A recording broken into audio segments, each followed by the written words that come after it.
सद्य परिस्थितीतील डॉक्टरांच्या विविध घटनांनुसार एका डॉक्टरांचे विठ्ठलास पत्र. मी डॉक्टर रवींद्र राजपूत, देवकी हॉस्पिटल मनमाड. प्रिय पांडुरंगा विठ्ठला, प्रिय पांडुरंगा विठ्ठला, प्रत्येक श्वास तुझ्या इच्छेने चालतो. विठ्ठला, जीव देण्याची ताकद तुझी, जीव वाचवण्याची धडपड आमची. यश आलं तर देवाची कृपा, यश आलं तर देवाची कृपा, अपयश आलं तर डॉक्टर दोषी. हा न्याय कोणता विठ्ठला, हा न्याय कोणता?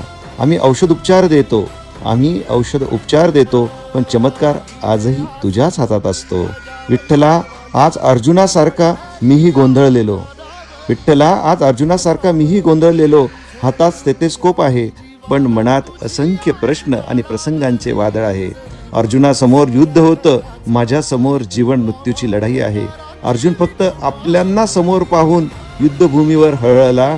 आम्ही प्रत्येक अनोळखी रुग्णासाठी हळहळतो. विठ्ठला, आम्ही देव नाही, पण प्रत्येक जीवासाठी शेवटच्या श्वासापर्यंत जगडणारे माणसं आहोत. विठ्ठला, पांढऱ्या कोटावर रक्ताचे डाग नसतात, असतात ते फक्त न बोललेल्या वेदनांचे ठसे. विठ्ठला, आमच्या आयुष्यात छंद नाही, मजा नाही, काम एक काम. विठ्ठला, आमच्या आयुष्यात छंद नाही, मजा नाही, काम एक काम, आणि कामातच मानायचा डॉक्टरांनी राम. विठ्ठला, प्रत्येक रुग्णाच्या रिकव्हरीचा आनंद देतो आम्हा उभारी.